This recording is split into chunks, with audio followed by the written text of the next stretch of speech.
Меня зовут Толджубай. Меня слышно, да, друзья? Слышно? Плюсик поставь. Спасибо. Меня зовут Толджубай, фамилия Искандер. Я координатор Жилдыз Академии по учебной части. Приветствую вас всех. Наконец-то мы собрались. Очень долго этот курс формировался. И он, по идее, должен был стартовать осенью, потому что первый поток мы запустили только 5 апреля этого года. Курс идет 6 месяцев, длительность, занятия ежедневные, обычно это 6 дней в неделю, но официально это будет 5 дней в неделю, да? Так, что еще? Еще раз рад вас поприветствовать, друзья. Вот. И из-за того, что очень много людей запрашивали в разное время, мы решили ускорить этот процесс. И с сегодняшнего дня мы начинаем занятия. Вкратце я по расписанию, по остальным вещам могу вам... Слышно? Микрофон включите, Асхат. Меня же слышно, да, друзья? Слышно, да? Асхат, включили микрофон? Там в настройках есть включить микрофон.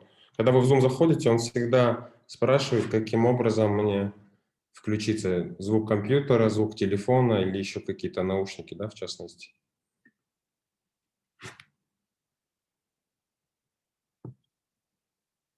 Угу. Слышно, да? Хорошо. Ну все, тогда начали.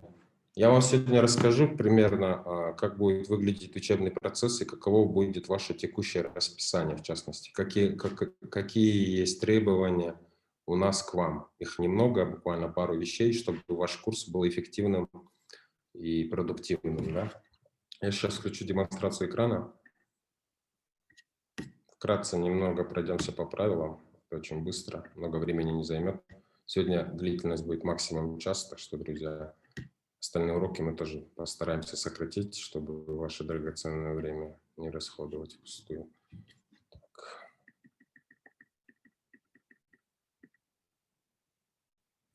Я немного хочу коснуться тем правил и какой-то онлайн-этикет, так как это онлайн-обучение.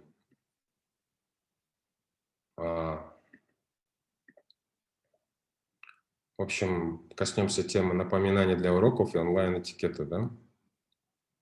Правила в классе, которые здесь вы должны помнить и соблюдать. Желательно присоединяться к уроку вовремя. На сегодняшний день вы присоединились вовремя. Я немного поздно скинул, за что прошу извинения. Мы обычно используем постоянную повторяющуюся конференцию. Мы ее разместим в специальном месте, то есть вам не надо будет все время ссылку ждать. Вы всегда будете заходить по одной и той же ссылке. Она, как правило, за 10 минут до начала каждых занятий скидывается, чтобы у вас было время подготовиться, зайти, настроить микрофон, рабочее место и так далее. Да? Чтобы вам хорошо училось, мы стараемся как бы за час уложиться, основную часть. Мы понимаем, что занятия идут вечером, и то, что люди же в этот момент устают за весь текущий день. Да? И мы хотим, чтобы вы просто... перед уроком, если у вас есть возможность, прогулялись, освободили мысли и без никаких лишних мыслей пришли и очень сфокусированно, сконцентрированно учились. Насчет подготовки, в принципе, до этого мы делали как? Мы раздаточный материал по новым урокам скидывали за сутки. Почему мы так делали? Чтобы у вас каждый раз, когда вы получаете новую информацию, у вас уходит время, пока вы пытаетесь ее, допустим, переварить. И будет хорошо, если вы будете немного заранее читать это, рассматривать, что же за урок мы будем проходить, и уже во время урока вы будете более сфокусированы, скажем так, да? Так. Здесь микрофоны, когда вы заходите в Zoom, настройки по умолчанию включены, что вы можете, там, то есть стоит галочка, разрешить участникам включать свой микрофон. То есть, когда мы за 10 минут скидываем, уже после сегодняшнего урока, я думаю, большинство из вас будут знакомы с друг другом. Ну, постепенно на каждом уроке мы какое-то время будем знакомиться, да, как и всю эту неделю. И там вы можете пообщаться, может быть, задавать вопросы. Обычно в 21:05 начинаются занятия. Мы говорим, что 21:00, но все равно это начинается в 21:05. В это время запись включается.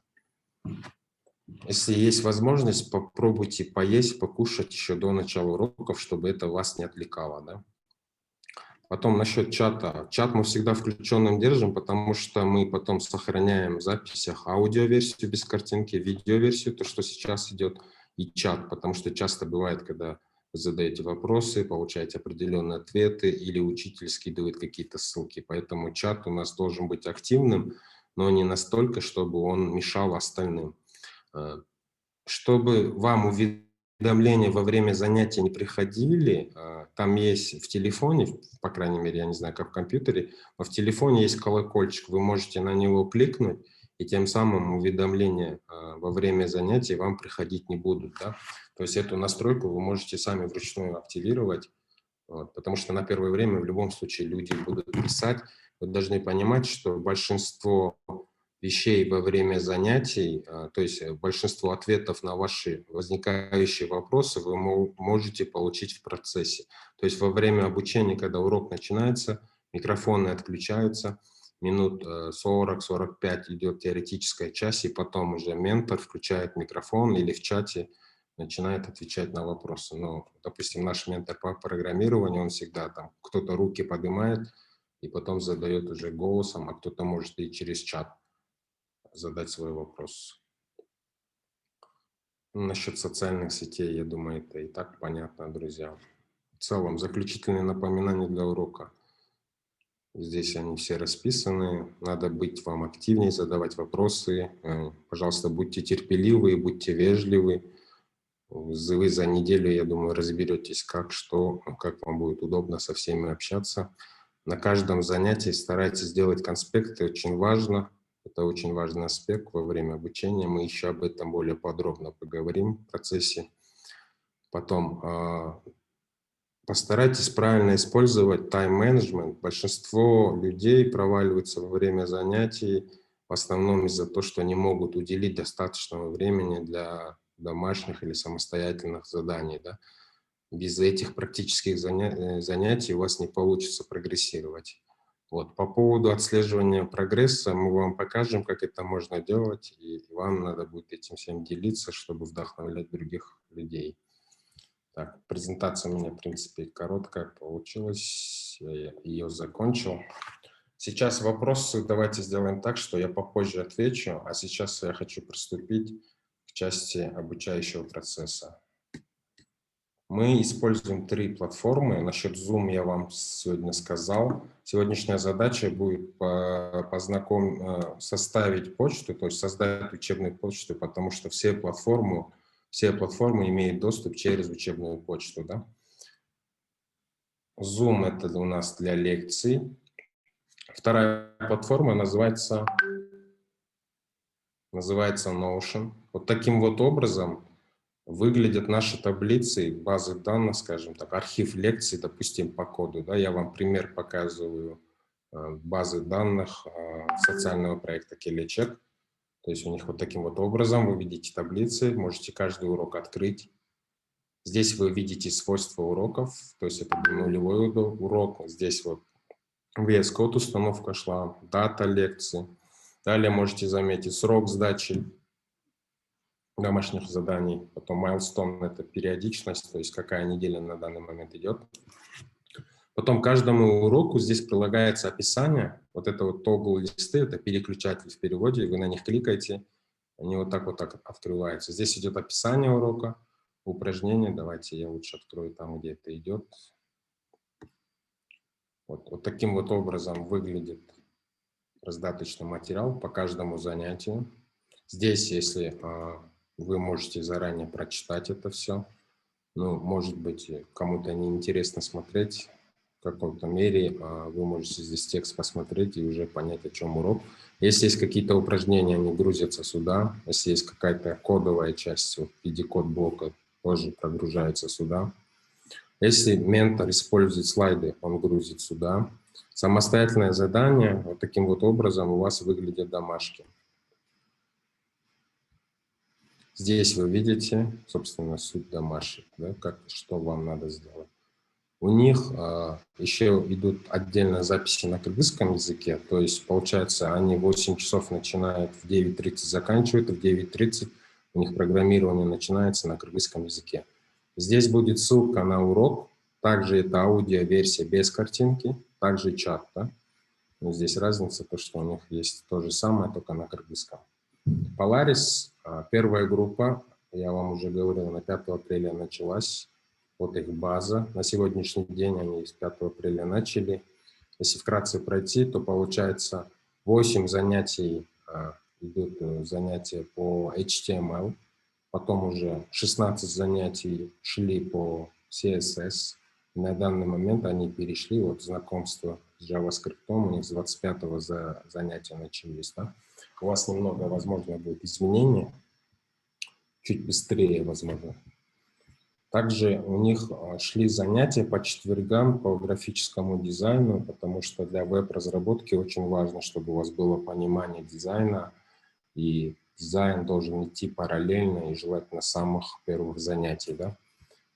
У нас Алишер Бабеков, это вот с 2008 года работает графическим дизайнером, он очень такой опытный человек. И у нас с ним было запланировано 12 занятий на 3 месяца, да? Вот 9 из них он уже прошел. Также у нас с ними шли занятия по вторникам, по софт-скиллам, потом митинги, друзья. Митинги на сегодняшний день это как бы практическая часть, да, можно сказать. Митапы – это что-то большое, когда мы приглашаем какого-то спикера и вместе по субботам обсуждаем. Мы уже с ними, вот как вы видите, провели 15 встреч. Весь этот плейлист у нас размещен на YouTube. Собственно, у вас точно такая же база будет вкратце. Это что касается уроков. Теперь хочу показать точно такую же базу. Вы копируете для себя. Здесь есть определенный образец. Сегодня мы этой части касаться не будем.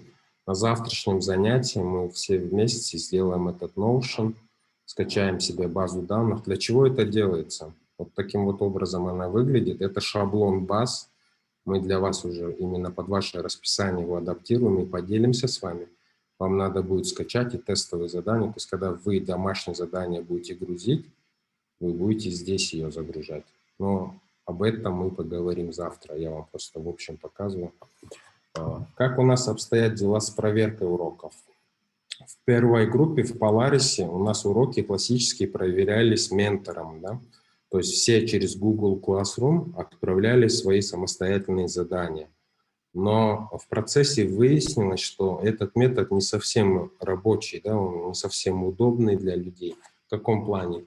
Первая причина – это то, что большинство не знают, кто на каком месте двигается, и они как бы ждут. Ну, кто-то, допустим, если отстал, он думает, что он отстал. На самом деле, там, когда информация непрозрачная, люди не понимают. И потом все ждут ментора. Нашему ментору, в принципе, не проблема проверять домашки, но такой метод мы решили убрать. У вас, получается, будет изменение.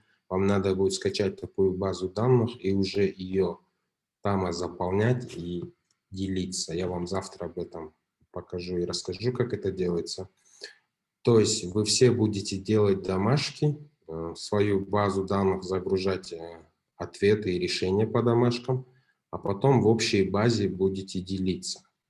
Этот процесс у нас упрощен. Мы для вас откроем Google форму, на которой вы один раз поделитесь названием своей базы, и уже больше вам не надо будет кидать ссылки. Таким образом, каждый по названию базы, а название обычно включает в себя название вот имя, фамилия, почта, которую мы сейчас с вами будем создавать, вот gmail.com, это и есть название вашего архива. То есть любой ваш одногруппник, сразу увидев название вашей почты, поймет, чей это архив, да, и он будет сюда заходить, собственно, и здесь это все смотреть.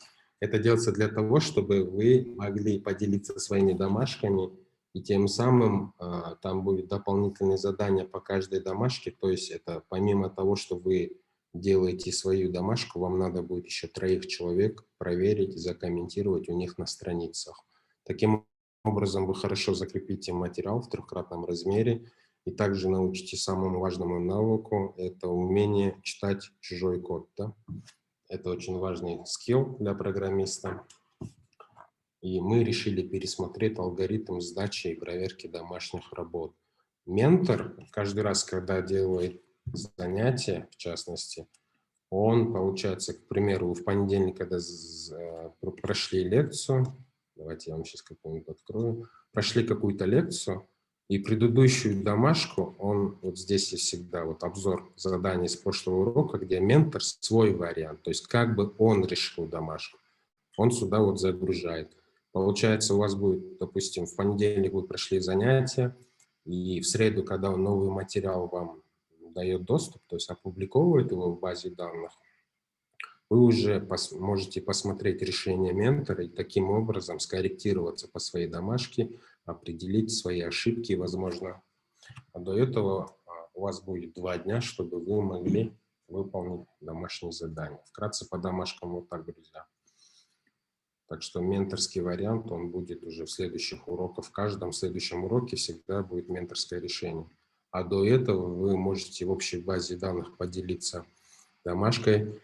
Почему мы это так делаем? Вот еще вторая причина есть, то что, к примеру, если у кого-то сложности, кто-то не очень хорошо понимает тему, он таким образом может просто, имея доступ ко всем домашкам, ко всех одногруппникам, открыть ее по базе и строку за строкой в кодовой части найти свои ошибки, да, и тем самым понять. Наша задача, чтобы вы все одинаково желательно. Может быть, естественно, кто-то из вас, может быть, быстрее будет учиться и схватывать и делать это, но чтобы у вас у всех одинаковый уровень был, да, чтобы вы все желательно вместе шли. Так, насчет домашек я закончил. Теперь третья платформа. Помимо Notion мы используем Discord для коммуникации. Сейчас я вам его открою. Этот Discord мы с вами тоже пройдем, скорее всего, не завтра, а уже послезавтра. Мы первый раз с Polaris, то есть все эти виды сервисов за один день сделали, и потом заметили, что очень много людей мучаются, не могут привыкнуть к платформам, к новым вещам. Мы поэтому на этой неделе разбили каждую платформу на каждый отдельный урок, и чтобы у вас у всех как бы получилось, вы все попробовали, все поняли, как надо будет писать, куда, откуда, что стягивать, и тем самым уже в дальнейшем во время занятий не отвлекались на это. Да? Я вам сейчас показываю сервер Келечека. Он выглядит как Slack, как вы видите. Slack мы тоже использовали очень давно. У него есть свои ограничения. Здесь нету голосовых комнат. И нету, допустим, здесь есть ограничения по хранению памяти. Да? Пока Slack открывается, перейду сюда. Вот в левой части вы видите меню. Здесь есть категории, то есть офисные категории. Вот эти вот каналы, они идут со звездочками. Это подразумевает то, что это административные каналы. Вы здесь не можете писать, вы здесь можете только получать уведомления. У них есть канал Support, есть канал, получается, не канал, а раздел Support. Есть несколько каналов, которые к этому относятся. Вот обучающие каналы, то есть то, что насчет уроков касается. Те же самые хоумворки по этим же урокам уже студенты непосредственно вот таким вот образом сдают. Есть отдельный канал Талая Джумабаева, старшего программиста в Гугле, где он ведет свой канал роста. Вот здесь он какие-то новости, в частности, делает. Может, кто-то из вас уже успел это посетить, потом какие-то домашки сюда грузит, фидбэки получает. И также вот стендапы, то есть стендапы мы еще отдельно о них коснемся. Есть у них раздел Teamwork, свои задания, в частности, они здесь получают. Потом здесь команду формируют, проекты, чат и так далее, ресурсы и так далее. Здесь как бы их много, у вас не должна сейчас голова кругом идти, каждый канал имеет свое значение, и мы уже, наверное, в среду, скорее всего, проведем урок по Дискорду, если не раньше. Если получится завтра, то проведем его завтра вместе с Notion. Если у вас получится это быстро сделать и себе загрузить, тогда мы с Дискордом это, в принципе, быстро провернем. Хочу вам показать канал попроще, допустим, у Polaris. Здесь намного проще, как вы видите, здесь всего 2 категории, мы это все упрощали, чтобы вам легче было пользоваться, да? В принципе, вот. Здесь также есть отдельно голосовые комнаты, друзья. Вот у Келечека, в частности, их 50 комнат. Здесь, как видите, ограничение на каждую комнату до 10 человек принудительно сделано. В этих голосовых комнатах это такая же комната, как в Zoom, вы можете вот войти в нее. Также до 25 человек там стоит лимит, то есть за раз, когда вы практику ведете, в этих комнатах вы можете либо голосом общаться, либо демонстрировать, и тем самым какие-то вопросы технического плана, может быть, связаны с установкой программ, или, может, вы будете вместе коллективно делать домашние работы. Соответственно, у вас всегда вот в Дискорде есть отдельные вот такие каналы, где вам не надо будет ссылку скидывать, кого-то ждать. То есть сюда, как после того, как вы все мигрируете в Discord, они вам будут доступны, вы просто в чате написали, вот давайте зайдем в такую-то комнату, и все. И через один клик вы уже там, да, вкратце. Так что у вас примерно такие же категории будут. То есть у вас будут пару, может, административных каналов. Обычно вот нотис — это объявления. Здесь мы кидаем какие-то вот объявления. Обычно вот ссылками все это вот таким образом регулируем. У нас есть канал Records. Мы здесь дополнительно загружаем информацию о том, что какой-то урок вот загружен, да. То есть Records — это записи. Это не записи самих уроков, это просто хлебные крошки. Когда вы на нее кликаете, уже попадаете в этот Notion, смотрите, о каком уроке идет речь, да. Сейчас она откроется, да. Тут классические записи, если она презентацию использовала, то вот таким вот образом. Потом какие-то обновления на канале, какие-то изменения, если происходят, то есть канал, то есть сам Discord, естественно, будет адаптироваться под ваши потребности. Вот апдейт — это обновление мы на этот канал грузим. Rules — это правила, что можно, что нельзя. Также есть на канале определенные нарушения. То есть классические, если вы кого-то оскорбляете, если кто-то кого-то домогается, еще какие-то нюансы, есть временные баны. Есть канал Poll, это, скажем так, своего рода опросник. Здесь, если мы хотим заранее ваше мнение узнать о том, чтобы что-то сделать, и через реакцию мы получаем какие-то ответы, да. Сервер мы добавим бота к нашему Дискорду. Этот бот может на этом канале, допустим, отслеживать, сколько людей на данный момент находится, кто покинул сервер или кто присоединился. Также он может музыку какую-то проигрывать, автоматически удалять сообщения. Как вы видите, здесь путем зачистки за 1 месяц там было 2700 человек, и мы раз в месяц чистили Discord. И вот сейчас на данный момент 2285 человек на этом сервере, да, находится. Далее идет категория Support, поддержка, то есть Help Center — это вопросы-ответы. Вот таким образом люди друг другу пишут и отвечают. Потом фидбэки, очень важный канал.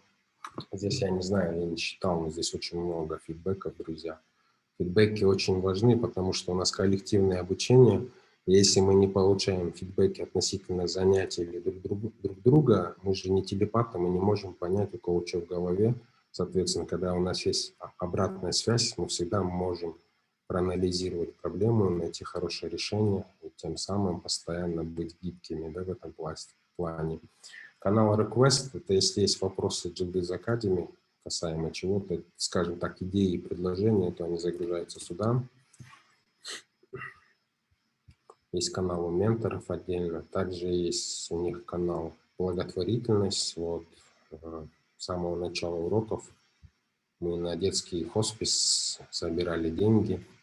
Вот, в принципе, фотоотчет, там и видео и так далее. Если благодаря им мы смогли собрать больше 50 тысяч сомов, что, собственно, и дали на благотворительность хоспису.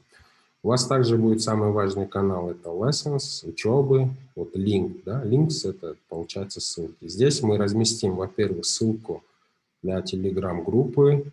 У вас сейчас телеграм-группа, а мы отдельно откроем телеграм-канал, то есть где администрация, то есть какие-то книги, потому что в Дискорде мы не можем больше 8 мегабайт что-то загружать. Соответственно, нужные большие ресурсы мы будем скидывать в телеграм, не группу, а в телеграм-канал, да. Здесь мы ее разместим. Также мы здесь первым делом разместим вот таким вот образом. У вас будет ссылка, постоянно одна и та же, всегда один и тот же пароль, и по ней вы всегда можете заходить. Вот. Есть канал по программированию, тут уже менторский канал, есть канал по UI UX дизайну. Они недавно начали самостоятельно проходить уроки для начинающих по английскому. для продолжающих. И также по пятницам у них идут такие разговорные встречи с носителями языка. Есть канал по софт-скиллам, в частности, это наш канал.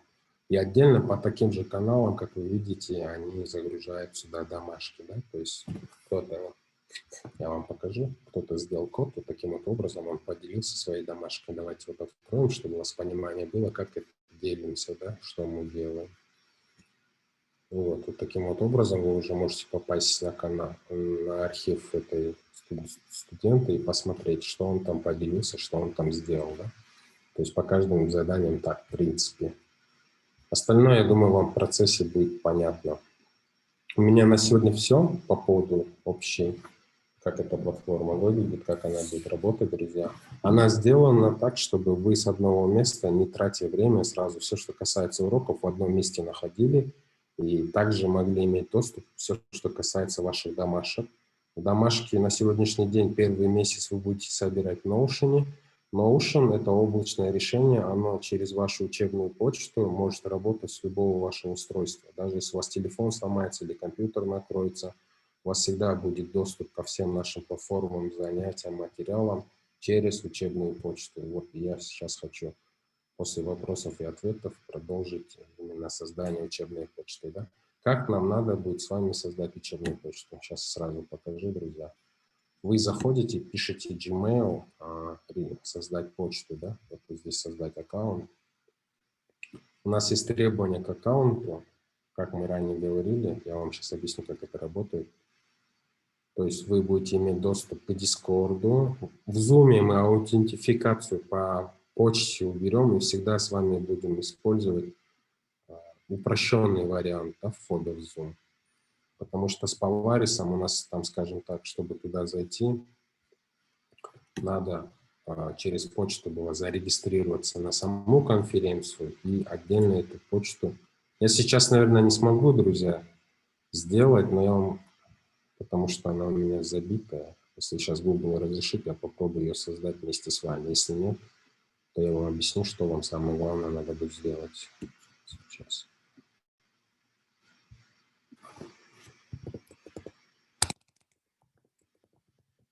В принципе, почту, может, вы давно уже создавали, и, может быть, не знаете уже, как это делается. Она несложная. Вам самое главное, да, заходите, у них тут обновление, да, произошло. Здесь нажимаете «Создать аккаунт». Да, у вас открывается вот такое вот окошко, друзья. Вот где имя и фамилия, это вы можете написать на русском.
Все, меня слышно, да?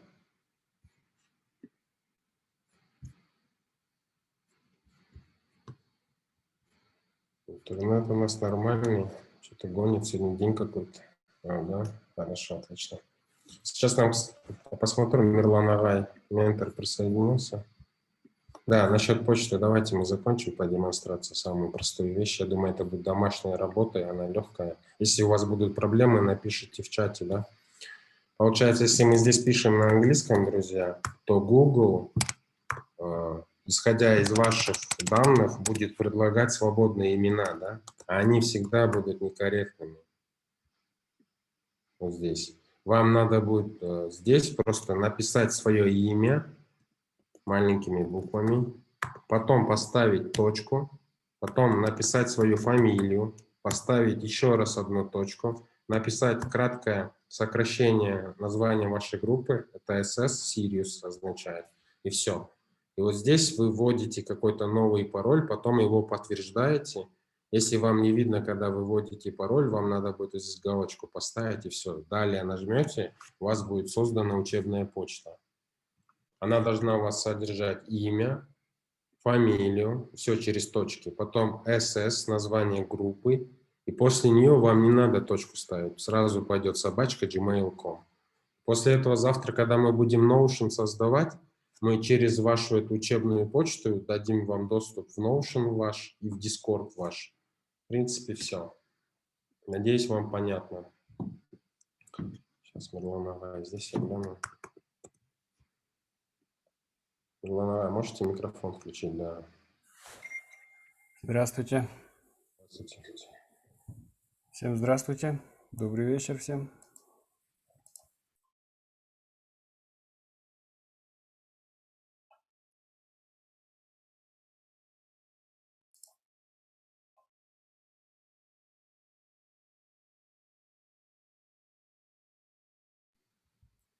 Вы здесь, да, Мирлан? Да-да, я здесь. В принципе, я вот Gmail показывал. Мгм. Друзья, если у вас есть время, вот как раз сейчас с Мирланом Агаем познакомимся, думаю, это 5-10 минут займет, чтобы вы заранее знали своего ментора, он вам расскажет вкратце о программе. И потом, если у вас есть желание, мы можем вместе прямо сейчас, там, за 5-10 минут создать почту. На сегодня надо было вам показать ознакомительно, что и как будет работать. И самое главное, это почта. Вот с этого мы и начнем. Завтра проведем урок по Notion. Нурлан Агай, в среду, может быть, или давайте сделаем так, что мы скинем вам запись по установке Visual Studio Code, или сейчас покажете, как сделаем. Запись уже есть, в принципе. Ну, в принципе, по записи можно посмотреть, наверное. Сейчас у меня просто установлено. Да, смотрите, друзья, почему нам нужна учебная почта? Потому что мы очень много используем сервисы Гугла, и, как вы видите, вы должны иметь доступ, один доступ ко всем платформам, даже один пароль лучше вам будет использовать. Для этого удобнее всего создать новую учебную почту, в которой есть ваше имя и фамилия.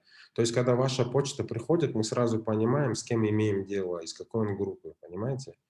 А в личной почте у вас он просто в спам может попасть, или там очень много у вас каких-то подписок может быть. Это не совсем удобно. Во время обучения вы тоже можете много где будете регистрироваться, и чтобы все, что касается учебы, должна была быть на почте, желательно иметь отдельную почту. Ну, там. Да, все платформы бесплатные абсолютно, они все облачные, они все универсальные.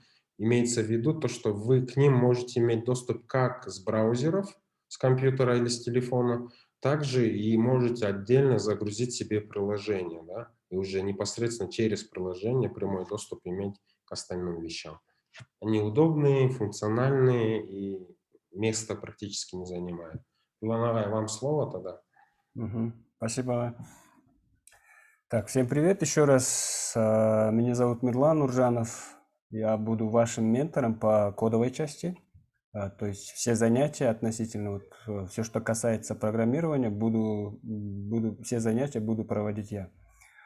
Чем вообще мы будем заниматься, что мы будем учить? Мы будем учить фронтенд, то есть с самых сазов, прям с нуля будем учить, как строить веб-сайт.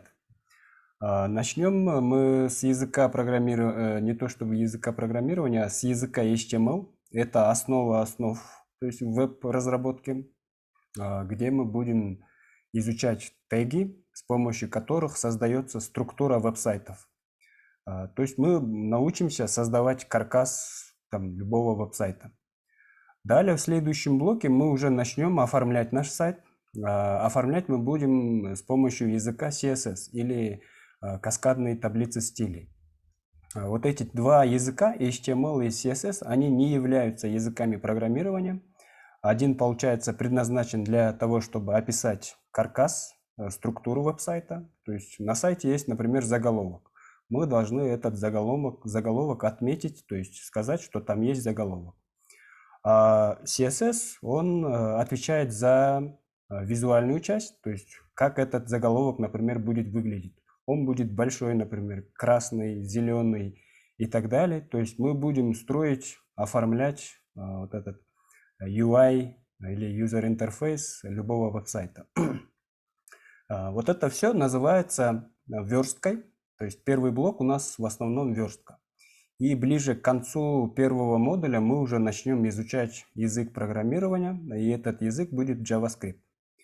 Вот эти языки, HTML, CSS и JavaScript, они являются основными тремя китами веб-разработки. То есть любой сайт, какой бы он ни был сайт, без HTML, CSS и JavaScript мы не сможем создать. И для полноценной работы, чтобы мы уже начали, вникли в веб-разработку, вот обязательно надо вот эти знать языки. Основа основ.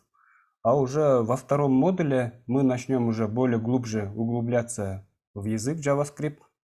Больше будем ориентироваться на различные библиотеки сторонние, через которых мы можем быстро, очень в скором темпе разворачивать различные веб-приложения.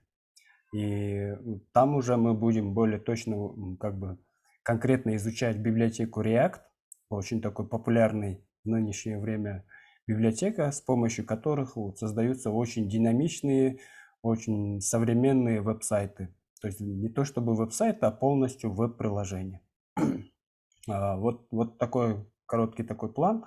А если дальше уже вы захотите там еще углубиться, в другое направление пойти, то у нас есть бэкэнд направление, то там уже технологий много в бэкэнде получается, там есть различные языки, PHP, там Python, Java, в общем, надо посмотреть, как кто дальше пойдет. А так вот первое, как говорится, войти в IT, это фронтенд, то ли более такой легкий вариант, чтобы начать с чего-то, да, абсолютно новичкам, чтобы можно было легче, чтобы у всех что-то получалось, чтобы вы могли видеть результат своей работы. Допустим, вот фронтенд, мы что-то делаем и сразу видим какой-то результат. И этим, получается, нам легче изучать программирование. А в бэкэнде, где строится, например, различная сетевая архитектура, там базы данных и так далее, то есть вся вот эта логическая структура веб-сайтов, они строятся то есть бэкэндом, различными языками, и их труднее учить, потому что бэкэнд-разработчику зачастую он просто прям реально не видит свой результат. Он что-то может написать, и потом только проверить, правильно ли работает то, что он написал, код, который он написал, там реально прям моментально не увидишь. А во фронтенде мы, например, написали заголовок или поставили изображение, мы сразу это увидим. И это получается вот легкая часть, чтобы вникнуть, войти и начать уже долгий путь в программировании. Вот коротко, вот такие наши у нас планы. Надеемся, мы достигнем больших успехов и будем рады, если вы будете где-то работать уже в качестве различных программистов, фронтендеров. Вот, ребят. Спасибо, Мирлан Агай. Я хочу дополнить. Мирлан Агай с вами будет, его фамилия Урджанов, он самоучка, уже давно этим занимается. И свой предмет очень хорошо знает и простым доступным языком объясняет. В принципе, мы всегда улучшаем процесс. Учебный процесс – это довольно специфический продукт. Он требует большой консолидации, коллаборации со всеми, понимания общих целей. У нас со всеми с вами общая цель. Мы хотим за короткий срок удобном онлайн-формате, эффективно и продуктивно, не отнимающее много времени, за полгода пройти, ну, скажем так, войти в IT, да, в частности. Вот, первые 3 месяца мы проходим HTML, CSS, основы JavaScript и также GitHub. GitHub — это хранилище кода. После того, как вы его пройдете, все, что вы в Notion грузили, в итоге все свои домашние упражнения, проекты, над которыми работаете, создание портфолио и так далее, вы загрузите на свой GitHub и потом в резюме будете ссылкой на свою работу а, делиться. Да? То есть будущий ваш работодатель тем самым может понять, что вы конкретно проходили, что вы конкретно знаете. Это как раз к вопросу сертификации. Вот. По поводу Notion, это мы его используем для базы данных, то есть чтобы в одной базе вам полностью показывать уроки, а во второй базе, чтобы полностью видеть ваш прогресс, ваши домашки, да, ваши проекты, скажем так. Ну и Discord, в основном 90% времени, друзья, вы будете проводить именно в Discord. Telegram-группа — это не для вопросов и ответов. В частности, мало кто может из вас пользоваться Телеграмом как таковым, может, вы состоите в многих группах в Телеграме или, допустим, в том же WhatsApp. В целом, в WhatsApp мы только такую, да, первичную коммуникацию ведем. В Телеграме мы в основном его используем только как резервный канал связи, не более того. Основной канал связи будет в Дискорде, это аналог Slack. Он просто бесплатный, там можно до 250 тысяч участников подключать. Он абсолютно бесплатный, он у вас места не занимает, так как он облачный, вы можете через учебную почту заходить, и все ваши переписки, ваши вопросы, ссылки, материалы, там, это все будет в Дискорде. Это удобно для тех, кто, допустим, среди вас очень много людей из разных стран, которые будут с вами же заниматься, вы их видеть не будете, но будете читать или вопросы их видеть, потому что они будут заниматься по записи. Что касается записи, после того, как урок заканчивается, обычно это занимает минимум час, потому что Zoom его сперва обрабатывает, потом я это стягиваю на компьютер к себе, с компьютера загружаю путем редактирования и форматирования на YouTube, он какое-то время загружается, я туда беру ссылку,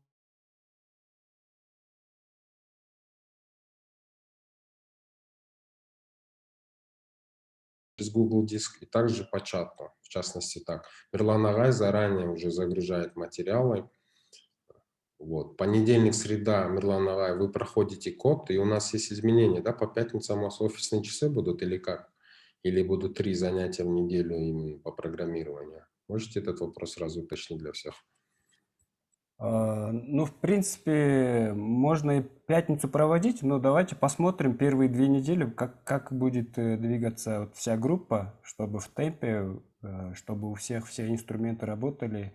Как бы начало давайте, или первый месяц по 2 дня, как бы посмотрим. А в конце уже добавим темпа и, может, уже в пятницу тоже уже будем включать урок.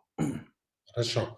Да, первые 3 месяца, друзья, у вас у всех разный опыт. Кто-то компьютер хорошо знает, кто-то действующий студент, и для него учиться, тем более онлайн, не проблематично. Среди нас есть и подростки, скажем так, есть люди, которые вообще с компьютером не дружат, поэтому я хотел бы вас попросить на все это посмотреть с пониманием. То есть абсолютно знающего человека среди нас нету, как и среди программистов. Вы должны понимать, что вы можете в какой-то момент тоже оказаться в их же ситуации, да. Мы в целом, у нас, чтобы успешное обучение было, есть 2 ключевых момента — это сообщество и среда. Касаемо среды, у нас как бы все уже оптимизировано полностью, да, то есть есть определенная среда, это Discord, Notion, Zoom, где вы можете полноценно учиться и полноценно пользоваться всеми инструментами для эффективного обучения. И второе — это сообщество. Что касается сообщества, друзья, именно вы своей активностью его и создаете. Вы должны понимать силу сообщества, потому что это программирование, это нелегкое в целом направление, и у всех всегда будут сложности. И здесь очень важна взаимовыручка. И это очень важный процесс. Важно, чтобы вы друг друга поддерживали. Важно, чтобы вы просто друг другу помогали и коллективно, то есть когортно учились мини-командами. Мы об этом тоже потом еще много раз поговорим, сделаем несколько таких тренингов на эту тему, более так широко раскроем эту суть. Все будет постепенно. Скорость обучения в основном зависит от вас. Если вы быстро усваиваете материал, как бы у вас все хорошо, мы можем хоть каждый день код проходить, это не проблема, да. На все, чтобы вы поняли, потребуется терпение и время, потому что практика занимает время, там, пока этот новый материал. Каждый раз, потому что на каждом занятии вы будете получать всегда новый материал. И как обучаться быстро и как обучаться эффективно, мы вам, в принципе, подскажем из наработанного опыта. Да? Polaris был запущен первым, следом же сразу был запущен Kelly-Check. В Polaris тоже 100 человек, там 12 стран участвует, больше 20 человек из разных стран было. Здесь, в принципе, эти цифры вы тоже видели в Sirius группе. На данный момент, там, не знаю, в Telegram-группе 100 с чем-то людей, но по моим данным где-то 70-80 человек.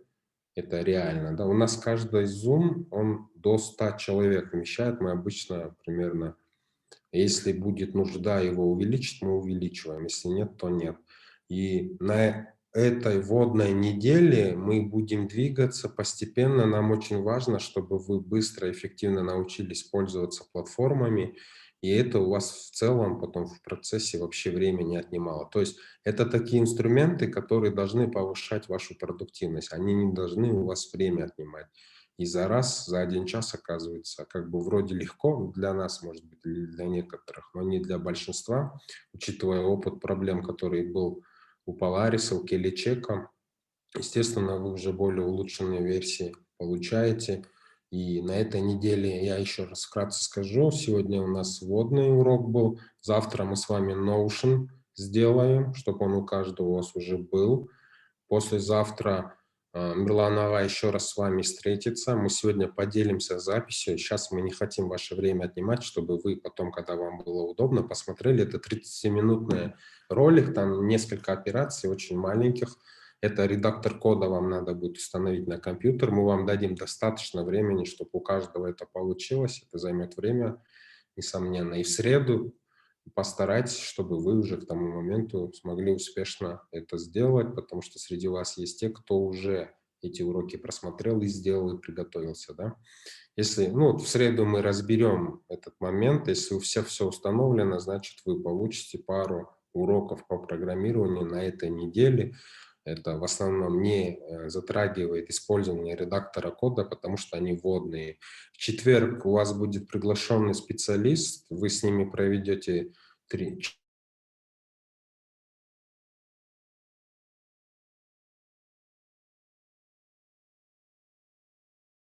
ну, касаемо программирования, да, какие специальности есть, кто за что в IT отвечает, как создается продукт и все такое. Да. В пятницу у вас опять будет занятие по программированию.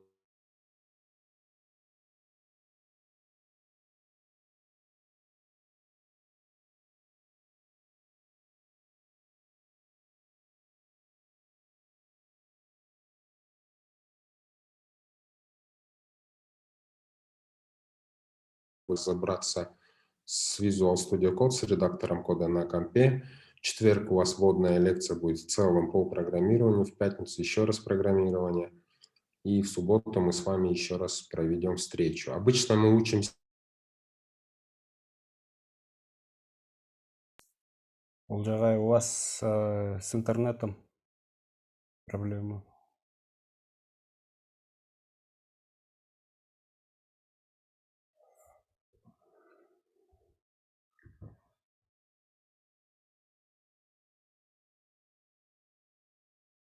Олжағай, вас не слышно.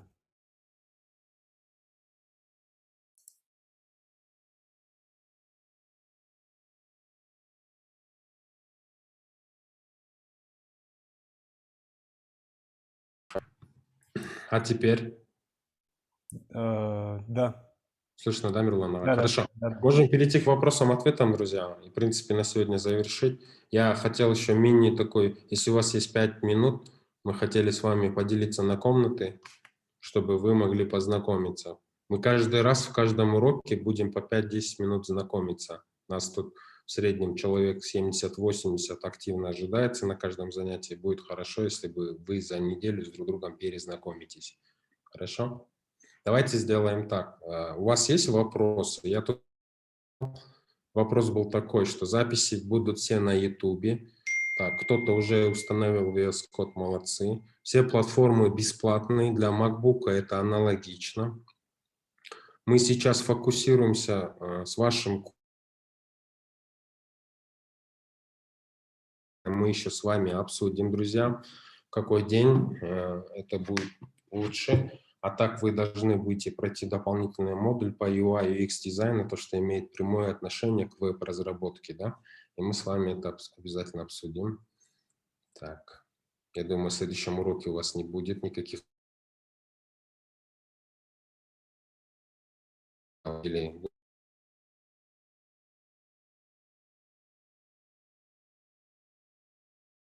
делать сразу же, может быть, не с этой недели, но со следующей.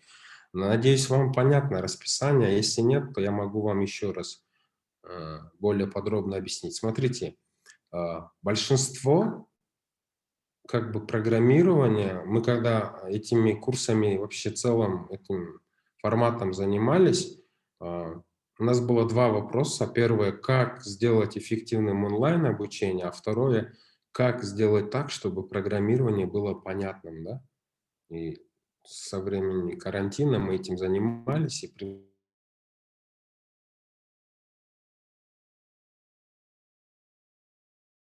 Олжалай, вы опять пропали. нормально, да? Окей, вот. И здесь тайм-менеджмент очень важен. И в основном проблемы, они из-за того, что люди не могут правильно использовать свое время. Это раз. И второе, то, что вы своевременно, когда домашки не сдаете и их переносите на следующую неделю, это означает то, что с вами уже можно попрощаться. Вот. То есть здесь, если вы в неделю 2-3 урока не посетите, логически вы не будете готовы к следующим урокам. Каждый урок взаимосвязанный. И мы хотим, чтобы у вас изначально выработалась привычка, то есть и расписание на данный момент устроено таким образом, что вот в понедельник вы прошли код, из-за того, что он в 9 вечера начинается, вы, само собой, не успеете по нему что-то сделать. Потому что большинство из вас работает, а те, кто студенты или школьники, у них со временем проблем нету, да?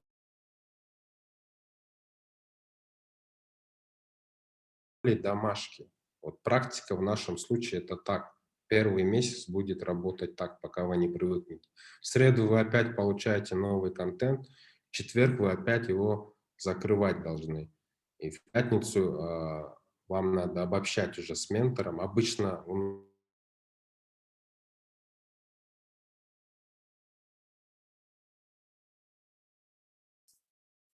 Вас не слышно. да, будут, потому что это всегда новый материал.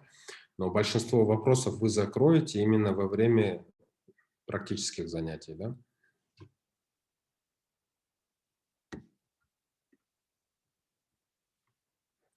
Асхат, вы всегда так будете спрашивать? Вы всегда так будете писать? Если что...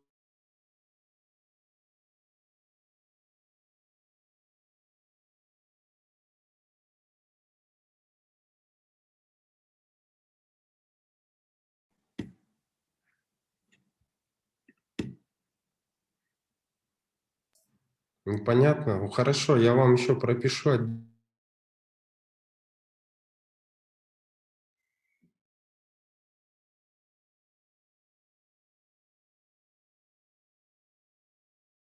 Так, Агай, вас не слышно. Есть какие-то вопросы? Можете руки поднять? Есть вопросы?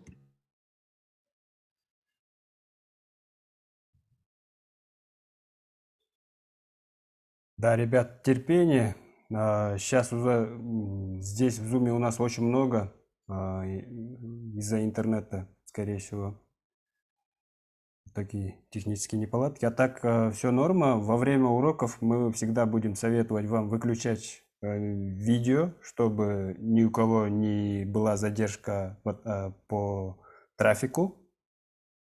А так все нормально. видеозаписи уроков, они все будут выкладываться и на компьютере, а в облачном сервисе еще на компьютер будет дублироваться, то есть никакие данные не потеряются. Во всяком случае, если даже видео не будет непонятно, то есть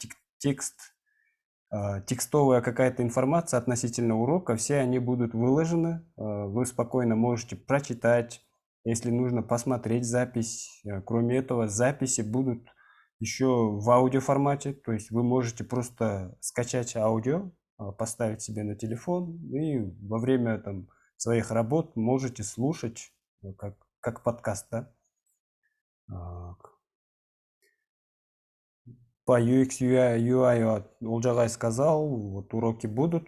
Обязательно надо посмотреть в веб-дизайне или вообще в программировании. Если вы будете работать во фронтенде, то обязательно лучше всего знать, как строится user interface, UX, UI, чтобы пользователям было удобно пользоваться приложениями. Так что вот мы стараемся охватить весь вот этот стек, чтобы в конце вы могли бы как бы дальше идти работать и знать, какие направления есть, что надо делать, какие шаги надо предпринимать.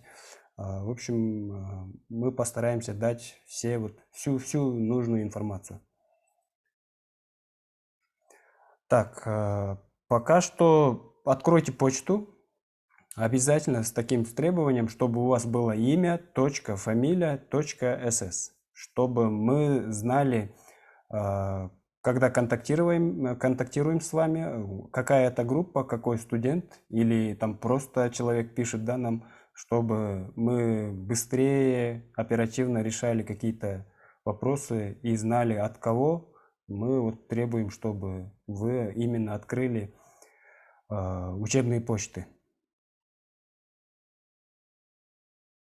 Так, записи будут готовы, как только мы обработаем их. То есть это занимает время. Сейчас, например, запись идет на облачный сервис. То есть после окончания конференции надо скачать этот видео, где-то обработать, чтобы лишние там паузы и так далее обрезать, да, чтобы те, кто смотрел запись, они не сидели там и не тратили время. И потом это все будет выкладываться в YouTube. Так.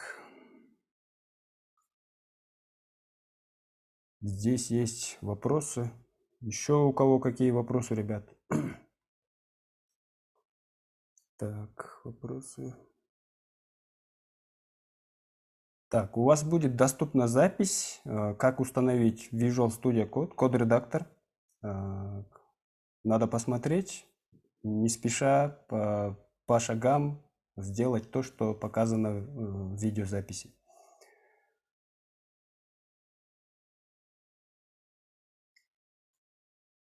Так, если вопросов нет, так. Олжагай подключился. Да, я здесь. Меня слышно, Мирлан? Да, слышно вы. Что-то сегодня проблемы с интернетом. Еще раз приношу извинения, друзья. У вас есть?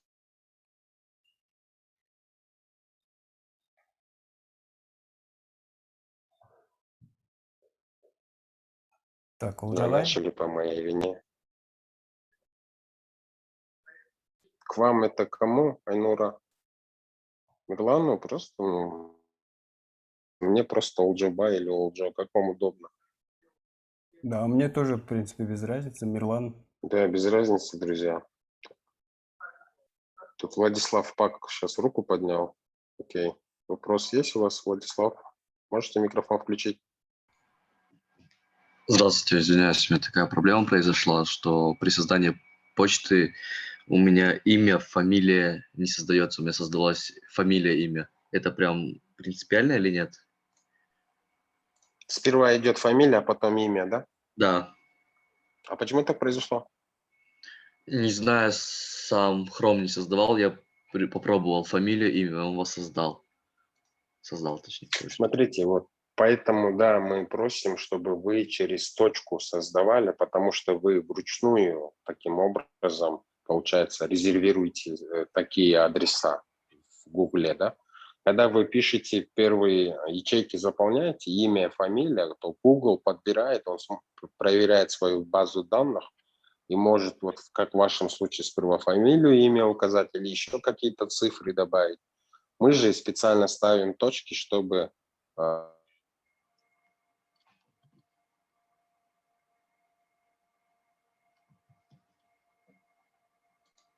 вы 2 точки в названии почты пишете, тем самым высока вероятность того, ну, в очень редких случаях у вас не будет так, что Google скажет: «Ну, извините, именно этот адрес занят». Вот. Если вам не сложно, вы лучше по новой создайте его со всеми точками. Во-первых, это будет читабельно. Ну, во-первых, это будет то, что гарантировано, что такое имя, оно свободно именно внутри Gmail. Второе, нам будет легче понимать, просто у кого-то имена длинные, у кого-то фамилии, мы можем не понять, где имя заканчивается, где фамилия начинается. Хорошо, Владислав? Все хорошо. Ага. Спасибо. Так, вот поэтому я вначале, друзья, показывал, вначале, где имя, фамилия, вы напишите, это то, что у вас внутри почты, ваше имя, фамилия будет. Но на третьем поле вы сами вручную вбейте, не дожидайтесь, когда вам Google предложит свои варианты, потому что они ни вам и ни нам не подойдут. Да, надо использовать не просто настоящие фамилии, а именно как в загранпаспорте, потому что, например, там литерация другая, да, у кого-то буква G, да, через Z и H, да, например, сделано, у кого-то такой G, да, как зонтик, например. Мы от вас просим, чтобы вы всегда писали, как в загранпаспорте. Это очень важно, потому что вы будете несколькими платформами пользоваться и можете как человеческий фактор неправильно где-то написать свое имя, вот, привычно, да. Вот как у меня. У меня имя Олджубай, там 7 букв, но из-за того, что я сам вручную не написал свою вариацию, когда загранпаспорт получал, у меня букву J поменяли на 2 буквы, Z и H. И поэтому вот сейчас получилось 8 букв. Используйте, пожалуйста, именно на латинице, только как в загранпаспорте, чтобы вы потом у нас не спрашивали, а какая у меня почта, почему я не могу в Discord зайти, или почему я не могу туда зайти или сюда зайти, да? Так, Алина Осмонова, пожалуйста, вам слово. Здравствуйте. Здравствуйте, Слышно, Алина. да? Вот Да-да, вас слышно. по вашему запросу попробовала создать почту, имя занято. Какие еще можно добавлять знаки? Вы после имени точку ставили? Да, все точки есть. Это сейчас мы ваш экран смотрим, да? Нет, не мой. А можете Алина. продемонстрировать? Мы как раз сразу и решим ее. Так, секундочку.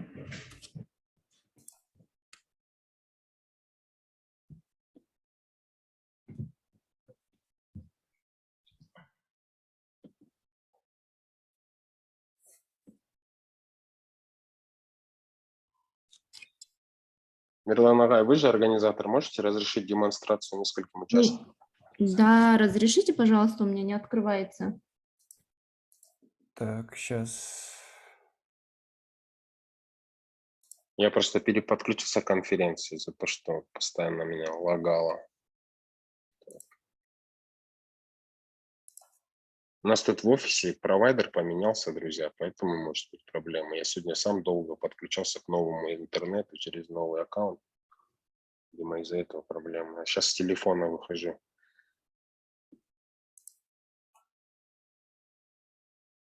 Алина, это ваш экран? Нет, не мой. Еще раз попробуйте. Так, секундочку.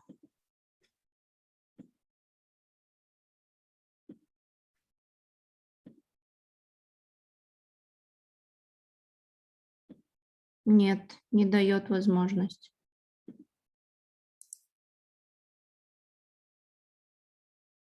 Share screen и desktop же, да? Share. Да.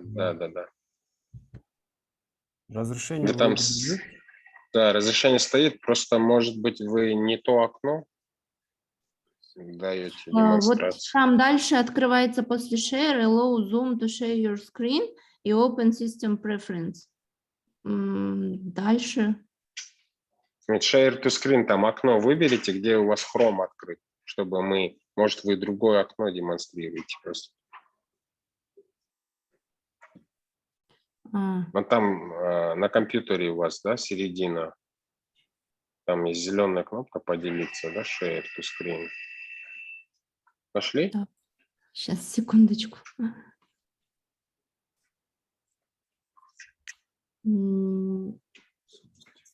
Нет, не получается. Хорошо, давайте спросим. Друзья, кто-нибудь уже делает почту? Может быть, кто-нибудь поделится экраном? Мы один раз это еще раз сделаем. Или Мирлан Ага, сізат Господи. Вот. Владислав, вы уже сделали, да?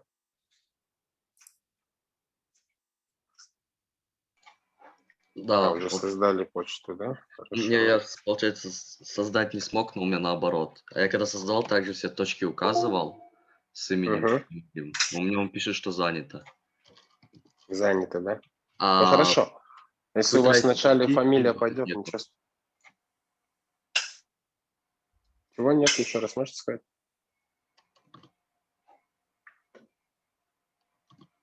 Так, тут еще руку подняли. Сейчас, Фирдавс, пожалуйста, вам слово. Я говорю, я могу поделиться, я уже создал учетную запись. Да, Хорошо, давайте. поделитесь.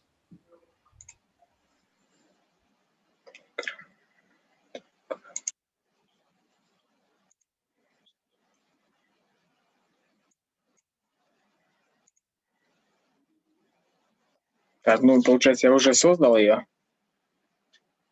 Мгм.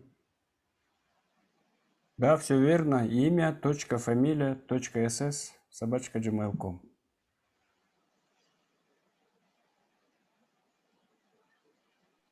Хорошо, отлично. Друзья, попробуйте именно по такому шаблону создать. Алина, то, что вы спрашивали, вот в редких случаях, как Владислав говорит, то именно это занято, да, просто фамилия ПАК, наверное, очень распространенная, поэтому занято. Насчет символов желательно никакие не добавлять, просто в редких случаях. Кто-то, например, делает так, что имя, фамилию слит напишет и потом точку ставит, да, вот в очень редких случаях. Вот. Вы, пожалуйста, напишите Алина, точка, ваша фамилия, точка, СС. Если он скажет, что это занято, тогда попробуйте сперва фамилию написать, а потом имя, да, пускай даже так будет. Просто когда у вас как бы все правильно сделано, вам самим потом будет легко друг друга искать вообще по имени, фамилии, и везде, и в Zoom, и в Discord. То есть вам намного удобнее будет кого-то находить и кому-то что-то делать, да.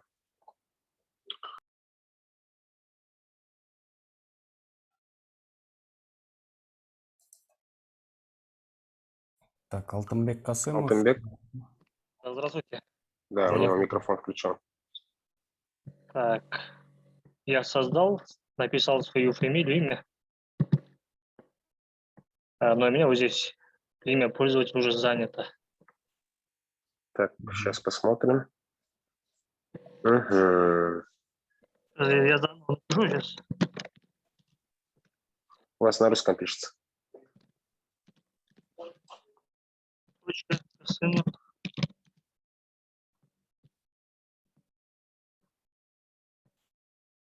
Могу я сделать вот так, чтобы сынов было? Ну, так я уже создал уже. Понятно, Алина. Ага. Он А говорит, может, что так занято, сделаем? да, Алтынбек? 3S будет, может, в конце. Если имена будут заняты, может, 3S тогда в конце. Точка, SSS. Да, давайте так попробуем. Желательно, чтобы ваше имя, фамилия не менялась, а там лучше в самом конце вариации делать. Еще Тогда- один Triple S делайте, пожалуйста. Да, что он скажет. Вам, наверное, обновить надо будет, или он уже обновляет? Да, обновился уже, да. 3 с 3S уже, да, проходит. Давайте так договоримся тогда. Если с 2S не получается, то в конце будет 3S. И мы будем знать, что это Sirius. Хорошо, ясно. Спасибо. Алина, вы тоже так попробуйте. Так, Чингис Бокоев, вам слово.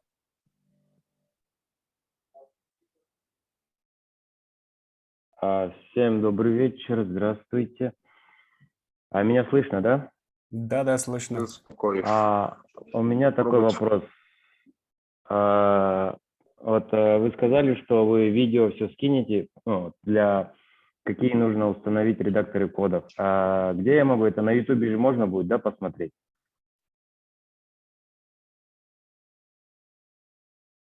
Да.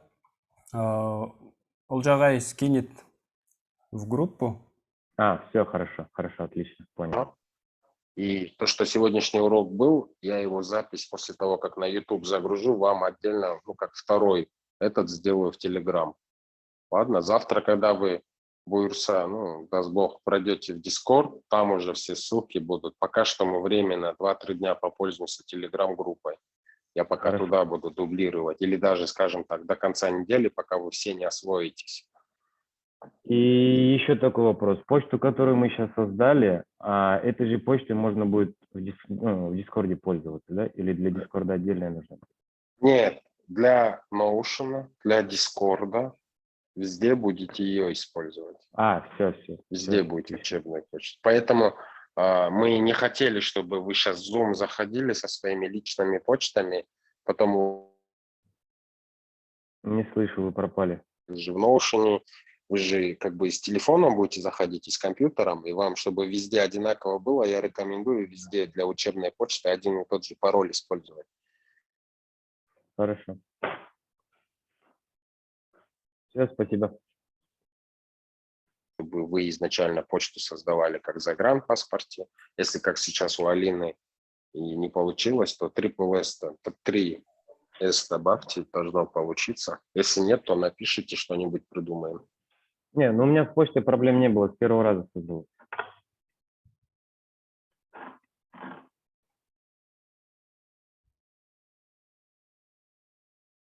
Добавлю. То есть пока будет идти урок, я буду вас добавлять. Если вы сегодня, те, кто почту создали, друзья, просто, пожалуйста, скиньте в Telegram. Мы оттуда с ассистентом это все заранее вытащим, чтобы к завтрашнему уроку уже те, кто создали, их начать подключать. Все, хорошо, спасибо.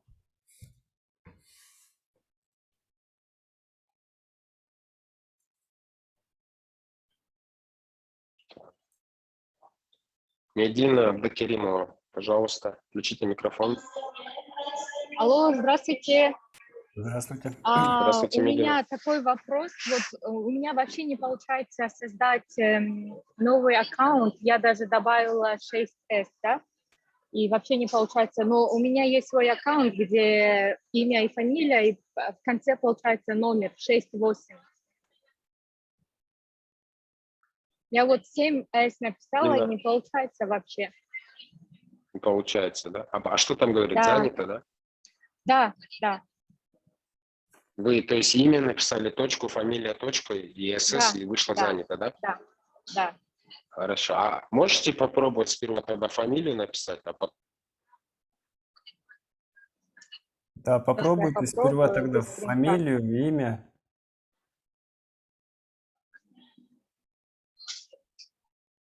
получится, я с ними индивидуально просто встречусь и помогу вам создать почту. Хорошо? Хорошо. Спасибо большое. Просто Сейчас я быстренько проверю. Минуту.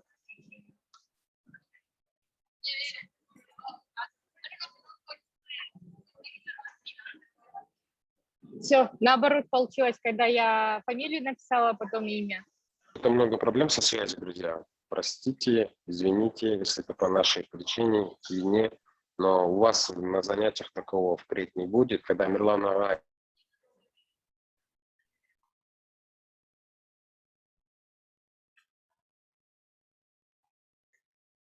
Так, да, друзья, опять проблема со связью. В общем, насчет записи не волнуйтесь, мы всегда стараемся, чтобы интернет всегда был под рукой. Там, если проводной интернет отваливается, то на всякий случай есть Wi-Fi с телефона. В общем, стараемся, чтобы вот этих моментов не было. Так, ну все тогда. Всем, наверное, все регистрируем новую почту, скидываем на телеграм-канал. И постепенно, по мере того, как вы будете уже готовы с почтой, вас будут уже добавлять к остальным платформам. и там уже дальше мы пойдем. Так, у кого еще есть какие вопросы? У кого есть вопросы, давайте можете поднять руки, мы включим микрофон, можете озвучить или написать в чат. Так, вы сами какое время осилили программирование Мирланага и какие трудности были? Как вас представили как самоучка? Ну, самоучкой я давно занимался вообще программированием, еще во время школы, когда, например, то ли 9, то ли 10 класс, когда к нам привезли совсем новенькие вот эти Pentium машинки, я начал ходить в кружок информатики, и там я начинал вот, изучать компьютер. Сперва начали изучать просто программы, там что-то, чтобы можно было напечатать свой документ, там Excel-страницу и так далее. И потом уже начали изучать там различные языки. Это самый первый мой язык программирования, который я изучал, это был Turbo Pascal. Потом по судьбе, так скажем, я поступил на иностранный факультет, то есть я изучал английский язык, но все время вот компьютеры тянули, программирование было интересно. Я сам ходил на различные компьютерные классы в университете, там что-то пробовал, потом приобрел свой компьютер. В общем, мой путь долгий, честно говоря. И программирование я бы не сказал, что вот, не знаю, там за год вы что-то научились и все, да, можете сказать, я профи. На самом деле не так. Программист – это человек, который постоянно что-то учит. Допустим, мы первый год что-то выучили, на следующий год уже появляется какая-то библиотека или какие-то новые инструменты, те же самые там языки программирования, они улучшаются, у них постоянно добавляются какие-то новые функции, новые фичи. То есть все время приходится постоянно что-то учить и смотреть на рынок, да, что требует рынок. То есть сегодня, например, может быть популярен язык PHP, а в следующем году там еще какой-то другой язык или появляется новая библиотека. В общем, чтобы быть актуальным программистом, надо постоянно учить, повышать свои скиллы и что-то всегда новое доучивать. И вот скажу, что так сразу же настраивайтесь на то, что вы, когда начнете программировать, вы должны постоянно что-то учить. Учить, учить и учить. Так, да, я вижу, здесь уже у нас есть даже студенты, которым я преподавал английский язык, да. Очень приятно, ребята. Так, есть люди. Так, Медина. У вас получилось, да? Да, у меня получилось, я уже создала аккаунт. Я потом отправлю в Телеграме. Все Я хорошо. наоборот сделала. Фамилию Хорошо. сначала написала, потом имя. Все, Отлично. спасибо.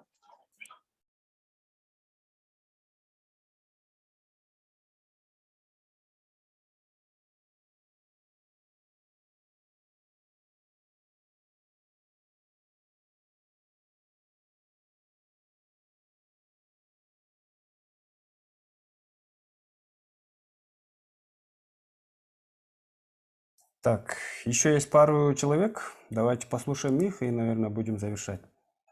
Так, Айнур, Здравствуйте. здравствуйте. Смотрите, я хотела задать вопрос такой. Я вчера создала почту заранее, да, и хочу просто там данные поменять. Вы просто открываете свой личный... слово SS добавить?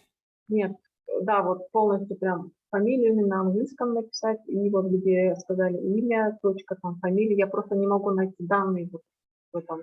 В Google просто забейте, там будет управление личными данными, что-то такое в сервисах Google. В настройках именно зайдите в почту, управление аккаунтом и дальше изменить личные данные, по-моему, там есть. А если у вас создался, например, почта без вот этих там постфиксов SS, то тогда придется заново создать. Так, после создания почты, получается, я сейчас скачаю, надо скачать себе код, да, какой-то? Да-да. Олжалай вам скинет в телеграм-группу запись вот этого видео, где я показывал, как установить, какие настройки надо сделать для VS Code. Вот по записи надо посмотреть и обязательно скинуть вот свою новую почту в телеграм-канал, чтобы вас добавили на наши платформы. Ага, хорошо. Спасибо. Мгм. У меня нет пока. Спасибо. Все тогда. Так, и еще один вопрос, Алиса. Здравствуйте, Мирлановна. Здравствуйте. Почту, которую я с проекта Кличек, почту, которую я там использую, могу ли я здесь его использовать? Потому что в Дискорде нету добавления аккаунта, я не нашла просто. Лучше всего создать новую, потому что Келечек, вот я уже вижу, вот у вас .kk, ну, чтобы мы знали, что вы из группы Сириуса, Ага. чтобы там Нет, лучше я имею в виду, я и там учусь, и здесь хотела. Просто не получается в Дискорде именно две почты. Или возможно такой вариант? Такое тоже возможно, но давайте тогда обсудим это с Олжабай Агаем. Может, тогда и тех лиц, которые из Келечека, может, тогда их оставим, да? Хорошо, спасибо.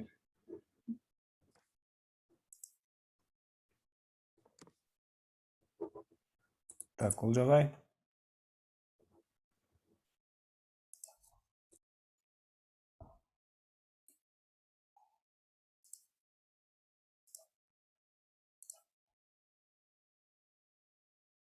Ну что тогда, друзья, мы завершаем тогда, если нет никаких вопросов.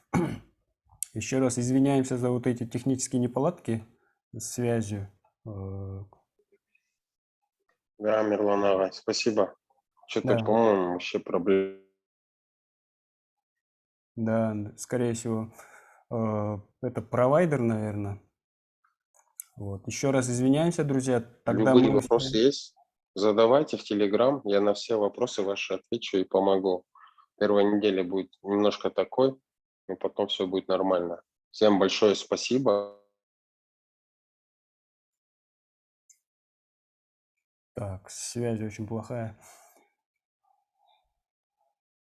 Все тогда, друзья, мы на связи. То есть пишите в Телеграм любые проблемы, постараемся вот оперативно решить. Но главное, чтобы мы на этой неделе получили доступ ко всем нашим платформам, чтобы у всех все было наготове, чтобы на следующей неделе мы уже начали без отвлечений на различные вот эти платформы, чтобы могли уже начать изучение самой программы.